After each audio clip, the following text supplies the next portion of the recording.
Au nom du Père et du Fils et du Saint-Esprit, Amen. Évangile de Jésus-Christ selon saint Marc, chapitre 2, versets 18 à 22.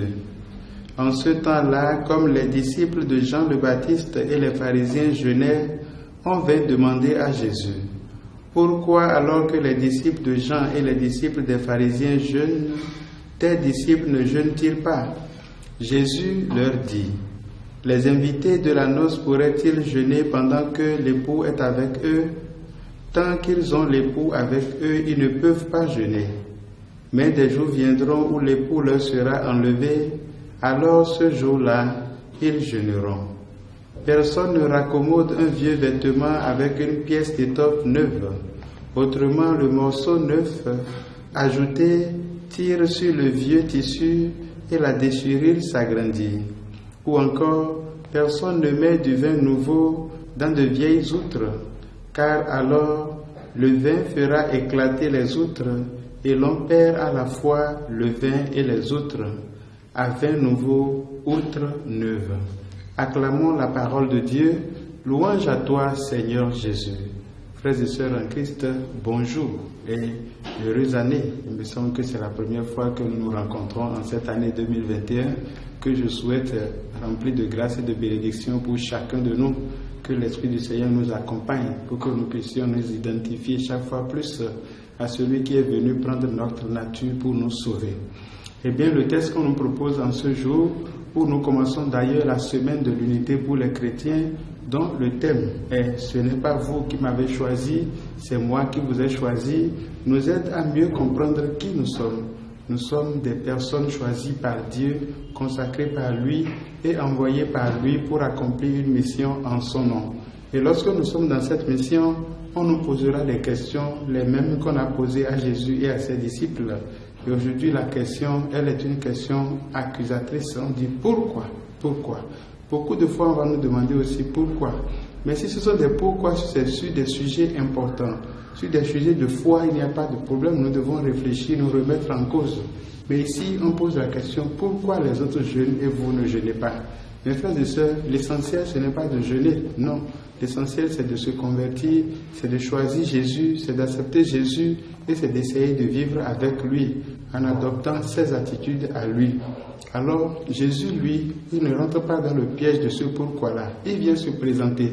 Il se présente comme l'époux dont la présence produit de la joie et non des pourquoi. La joie. Que la joie donc de Jésus, qui est notre époux, l'époux de l'Église, soit vraiment présente dans notre vie. Ensuite, Jésus, qui est l'époux et qui veut que nous soyons, on va dire, ses épouses, veut que nous observions ce qu'on pourrait appeler la rupture. C'est pourquoi la suite il dit, on ne raccommode pas un vieux vêtement avec une pièce d'étoffe neuve. Ou bien nous choisissons le nouveau, ou nous restons dans l'ancien. Mais on ne peut pas rester dans nos vieilles habitudes pour dire que nous suivons Jésus. Certainement, l'adage dit que c'est au bout de l'ancienne corde qu'on tisse la nouvelle. Mais encore faudra-t-il vérifier s'il y a une partie de l'ancienne qui est déjà pourrie ou non. Parce que lorsque c'est pourri, tu peux tisser de la plus belle manière la nouvelle, ça ne tiendra pas. Ayons donc le courage de vérifier l'ancienne corde, d'enlever ce qui n'est pas bon, de couper si c'est nécessaire pour pouvoir, avec Jésus, faire la partie neuve avec lui. Cette rupture donc est nécessaire.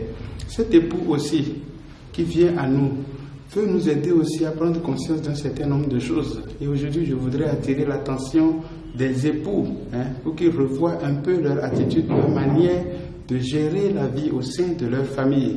Parce que si Jésus se présente comme l'époux, sa présence donne de la joie et rassure. Il faut que vous aussi, mes frères et sœurs, qui êtes des maris, des époux, qui êtes des pères de famille, vous puissiez chercher à faire comme Jésus. Votre présence dans la famille doit rassurer, doit créer de la joie et doit mettre une certaine sérénité pour que la gloire de Dieu resplendisse au sein de vos familles. Aussi, nous pouvons, puisque nous sommes dans le mois de janvier, nous rappeler de ce que Don Bosco nous a appris, puisque pour lui, l'éducation repose sur la présence. Ça veut dire ici que l'on soit époux ou épouse, si nous voulons grandir dans cette éducation pour nos enfants, il va falloir tricher un peu cela, la présence. La présence de Jésus rassure et crée de la joie. Votre présence éduque, Vous n'avez même pas besoin de parler.